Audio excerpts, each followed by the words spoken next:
Hello students, જય સ્વામિનારાયણ. આજે આપણે ભણવાનું છે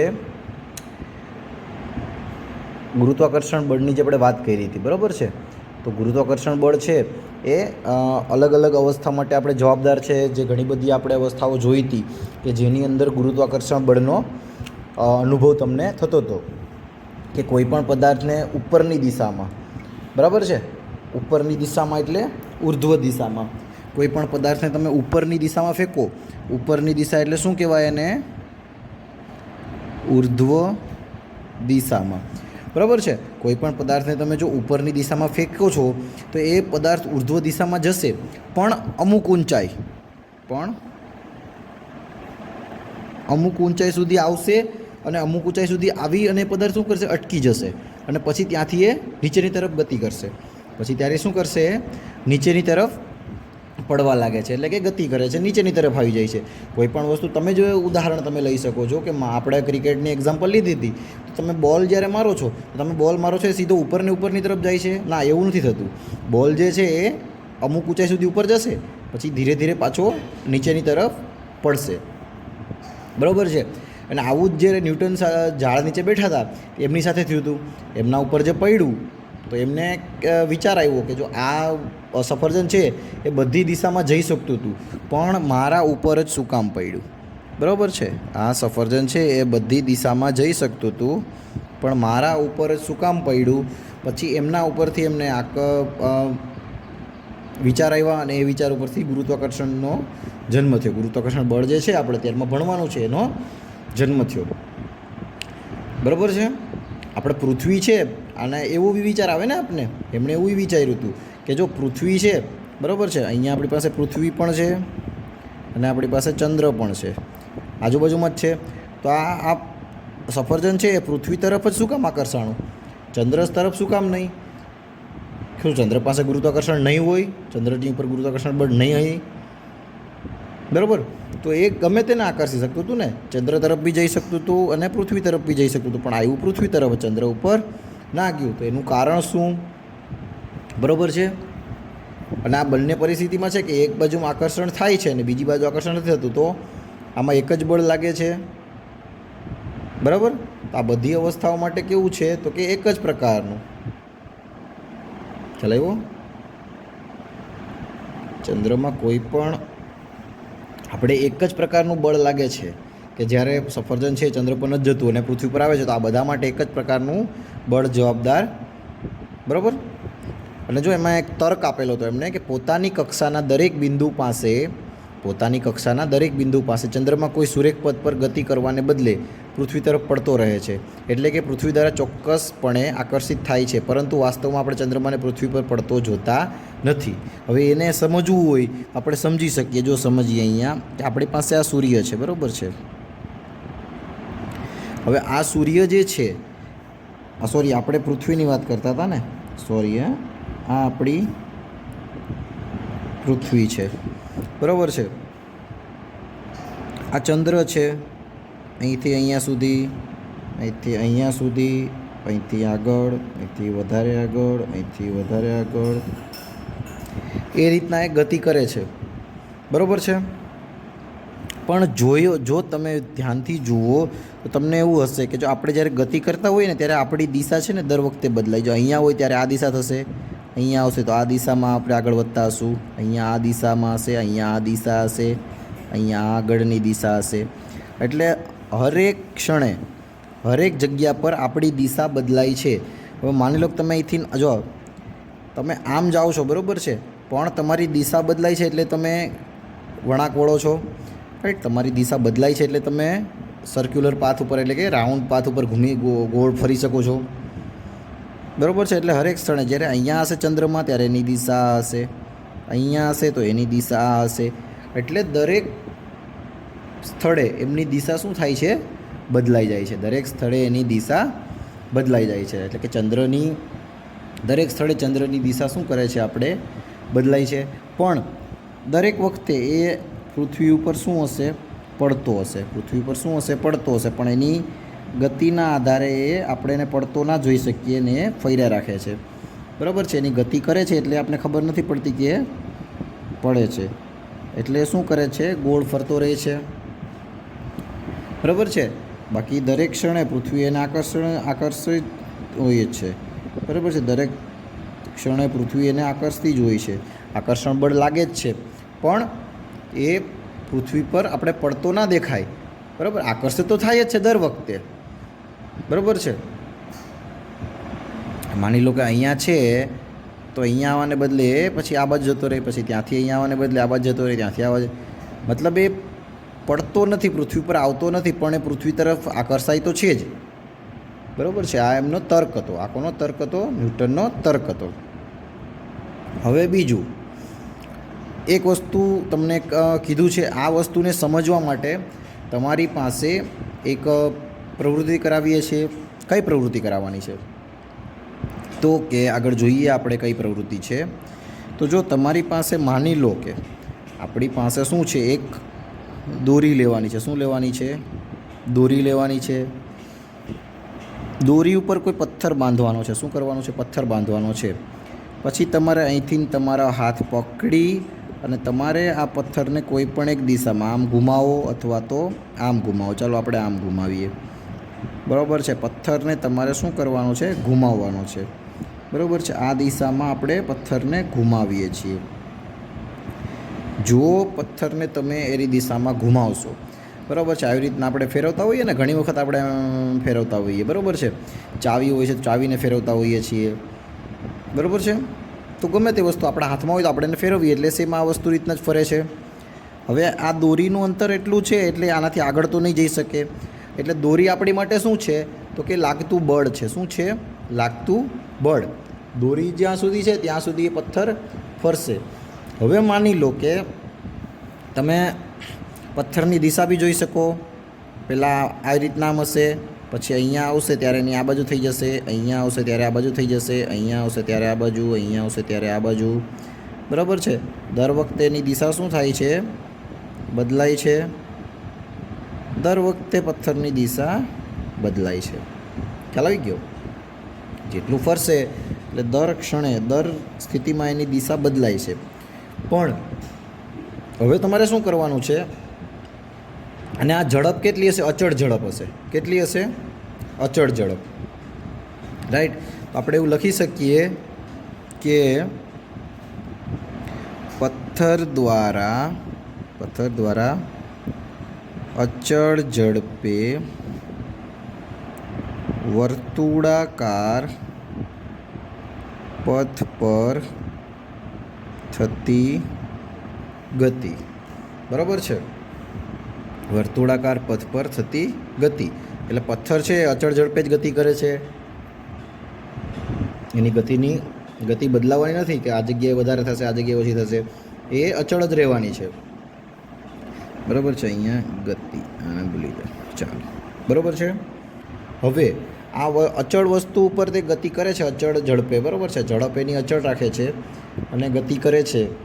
હવે માની લો કે તમે દોરીને છોડી દો છો. તમે શું કરો છો? દોરીને છોડી દો છો.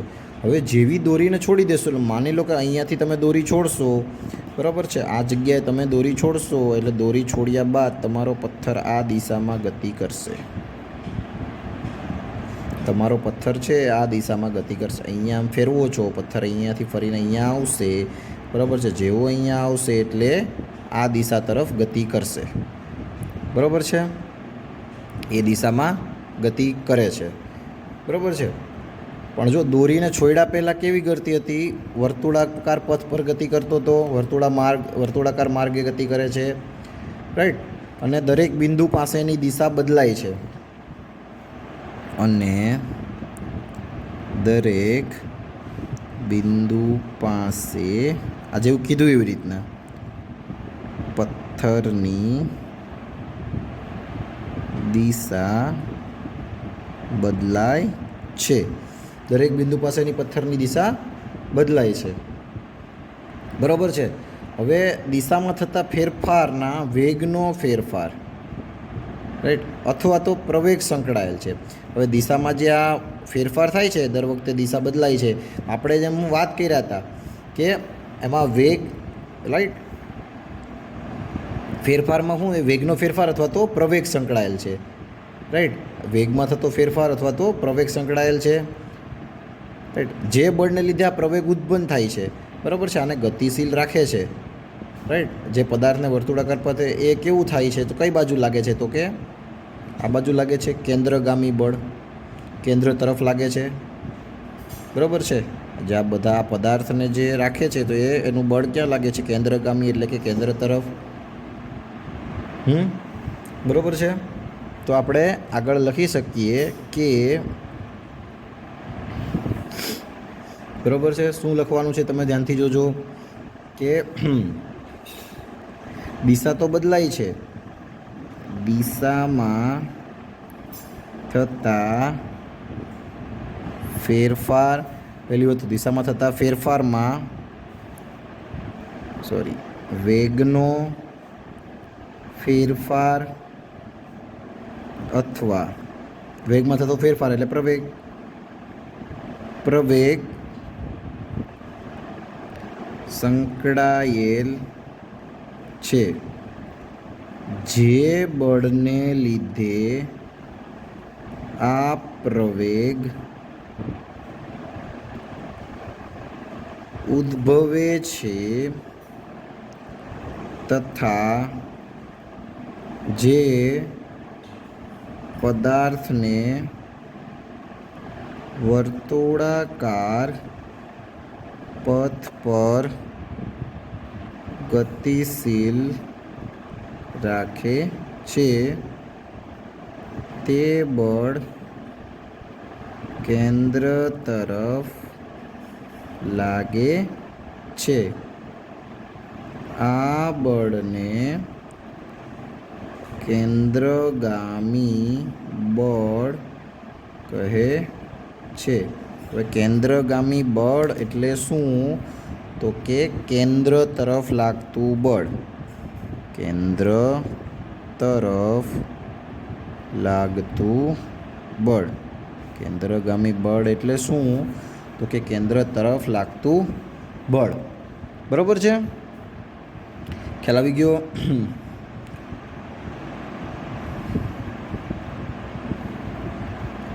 હવે માની લો કે જો આપણે અહીંયા જોઈતા હતા તો કે આ પદાર્થની દિશા બદલાય છે, તો માની લો કે આ દિશામાં ગતિ કરશે પદાર્થ.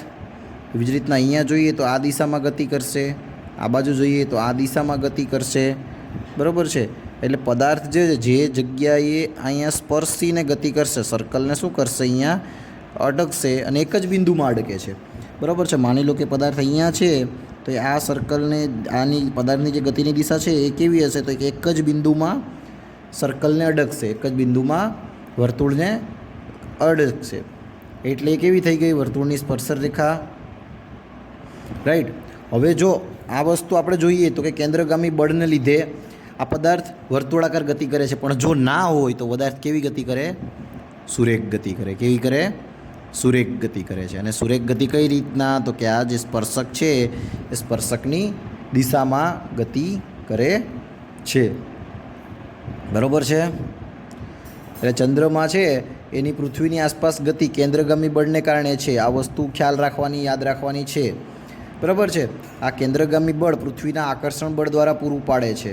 જો આવું કોઈ બળ ન હોય તો ચંદ્ર સુરેખ પર ગતિ કરતો હોત, બરાબર છે. એટલે આવું જો કેન્દ્રગામી બળ ના હોય તો જે ચંદ્ર છે એ આપણી આસપાસ ફરવાને બદલે, પૃથ્વીની આસપાસ ફરવાને બદલે એ કોઈ સીધી રેખામાં જતો રહેત, ગતિ કરત, બરાબર છે, બરાબર. હવે જો આપણે એવી વાત કરીએ તો કે પૃથ્વી છે, આપણે સફરજનની વાત કરતા હતા કે જો આ ચંદ્રની વાત કરીએ તો ચંદ્રની તરફ આકર્ષણ બળ લાગે છે પૃથ્વી તરફ, તો શું ચંદ્ર પણ પૃથ્વીને આકર્ષણ બળ લગાડતો હશે? એવી જ રીતના આપણે વાત કરીએ તો કે આપણી પાસે પૃથ્વી છે અને સફરજન છે, તો શું સફરજન પૃથ્વી તરફ બળ લગાડે છે, તો એવી રીતના પૃથ્વી પણ સફરજન તરફ બળ લગાડે છે. એટલે મતલબ બંને એકબીજાને આકર્ષે છે કે કેમ, બરાબર છે, આકર્ષે છે કે કેમ. અને જો આમ હોય તો પૃથ્વીને સફરજનની તરફ ગતિ કરતી જોઈ શકતા નથી આપણે, બરાબર છે. દેખાતી નથી કે પૃથ્વી તરફ જાય છે સફરજન. આવું તો હોય કે બે એકબીજા તરફ ગતિ કરતા હોય, બરાબર છે. તો આપણે ગતિનો જે ત્રીજો નિયમ ભણ્યા હતા, શું કયો ભણ્યા હતા? ગતિનો ત્રીજો નિયમ, ગતિનો ત્રીજો નિયમ. હવે ગતિના ત્રીજા નિયમ પ્રમાણે રાઈટ, ત્રીજા નિયમમાં શું કહે છે? સફરજન પણ પૃથ્વીને આકર્ષે છે. નિયમ સફરજન પણ પૃથ્વીને આકર્ષે છે. ત્રીજો નિયમ એવું કહે છે કે સફરજન પણ પૃથ્વીને આકર્ષે છે, બરાબર. અને બીજું કે બીજો નિયમ શું કહે છે? તો કે આપેલ બળ માટે પદાર્થમાં ઉદ્ભવતો પ્રવેગ તેના દળના વ્યસ્ત પ્રમાણમાં હોય છે. આપેલ બળ માટે પદાર્થમાં ઉદ્ભવતો પ્રવેગ એટલે જેટલું બળ આપણે આપીએ છીએ, બરાબર છે, આ અને આ આપણે વાત કરતા હતા એ ચંદ્ર, તો જેટલું બળ આ અહીંયા બે બળ લાગે છે એ કેટલું હોય? એ જે પદાર્થ માટે પ્રવેગ ઉદ્ભવે છે, જે એક પ્રવેગ છે, બરાબર છે, તો એ પ્રવેગ તેના દળના વ્યસ્ત પ્રમાણમાં હોય છે. એટલે માની લો કે 2 હોય પ્રવેગ, તો 1/2 એટલે કે વ્યસ્ત પ્રમાણમાં છે. કેવા પ્રમાણમાં છે? વ્યસ્ત પ્રમાણમાં છે. ખ્યાલ આવી ગયો? એટલે દળના વ્યસ્ત પ્રમાણમાં પ્રવેગ છે કેવો હોય? દળના વ્યસ્ત પ્રમાણમાં, બરાબર છે. ખ્યાલ આવી ગયો? રાઈટ. એટલા માટે પૃથ્વીની સાપેક્ષમાં સફરજનનું દળ અવગણ્ય છે. એટલે કે પૃથ્વીનું વજન તમે ગણો, પૃથ્વીનું દળ તો કેટલું મોટું છે, અને એની સામે હવે જો અહીંયા આકૃતિ દોરીએ તો પણ એવું થાય કે આ છે આપણી પૃથ્વી અને આ ટપકું છે એના કરતાં બી બહુ જ નાનું સફરજન, એટલે એને ગણવાનું જ ના આવે. આપણે શું કરવાનું આવે? ગણવાનું જ નથી આવતું, બરાબર છે. એટલે આપણે ગણી જ ના શકીએ, કેમ કે જોઈ લો ને, આપણી પૃથ્વી એટલી છે તો સફરજન તો આનાથી જે ટપકું કર્યું છે એનાથી બી બહુ નાનું છે. આ ટપકું મતલબ આપણે માની શકીએ કે કોઈ હાથી કે કોઈ વહેલ છે મોટું સમય, તો એ ટપકું માની શકે. સફરજન તો એના કરતાં પણ નાનું હોય છે, રાઈટ.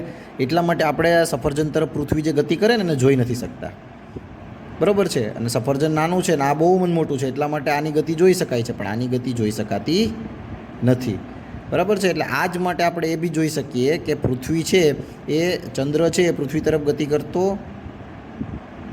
બરાબર. એટલે પૃથ્વીને આપણે ચંદ્ર તરફ જતી જોઈ શકાય નહીં. ચંદ્રને ફરતો જોઈ શકાય પણ પૃથ્વીને ચંદ્ર તરફ ગતિ કરતી નથી, બરાબર છે. ખ્યાલ આવી ગયો? અને એવું છે કે આવું ખાલી સૂર્ય, આપણે પૃથ્વી અને ચંદ્ર પર નથી થતું. સૂર્ય માટેથી માંડીને બીજા જે ગ્રહો છે એમના વચ્ચેનું જે અસ્તિત્વ બળ ધરાવે છે, બરાબર છે. આ બળ છે એ બધી જગ્યાએ અસ્તિત્વ ધરાવે છે, બરાબર છે. પૃથ્વી જ સફરજન કે ચંદ્રને આકર્ષિત નથી કરતી, પણ વિશ્વના બધા જ પદાર્થો એકબીજાને આકર્ષે છે, રાઈટ.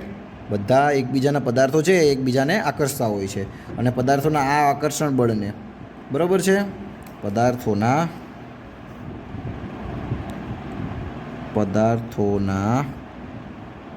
વચ્ચેના આકર્ષણ બળને ગુરુત્વાકર્ષણ બળ કહે છે. ખ્યાલ આવી ગયો? બરાબર છે. હવે જે ગુરુત્વાકર્ષણ બળ છે એનો જે નિયમ છે એ આપણે જોઈશું આગળ લેક્ચરમાં. ઓકે, ત્યાં સુધીમાં જોઈ લેજો, વાંચી લેજો, અને આ જે આ થિયરી છે એ ચોક્કસ રીતે ખ્યાલ આવી જવી જોઈએ, કેમ કે જો આની દિશા દર વખતે બદલાય છે. તમે પણ ટ્રાય કરી શકો છો. માની લો કે કોઈ તમે વર્તુળ દોરો, બરાબર છે, તો આ વર્તુળ ઉપર આ બિંદુ છે એને એક જ રેખા પર સ્પર્શતી હોય, અને બીજી વસ્તુ કે એ સામેની દિશામાં જ ગતિ કરતું હોય. તમે પણ તમારી રીતે જો દોડતા હશો તો તમને બી ખબર હશે, તમારે જ્યારે તમારી દિશા બદલાવી હોય ને ત્યારે તમારે દર વખતે તમારે આ બાજુની દિશામાં બળ લગાડવું પડે. એ તમારે આવી રીતના બળ લગાડવું પડે, અને એટલે તમે તમારું જે તમારી સ્પીડ છે તમે જે વર્તુળાકાર પાથમાં ફરી શકો છો, બરાબર છે. એક વખત જોઈ લેવું, અને સાર્વત્રિક નિયમ છે ગુરુત્વાકર્ષણનો એ આગળના લેક્ચરમાં. ઓકે, અને ના ખબર પડે તો મેસેજ કે ક્વેરી પૂછી શકો છો, તો સોલ્યુશન થઈ જાય. ઓકે, ચાલો, થેન્ક યુ. જય સ્વામિનારાયણ.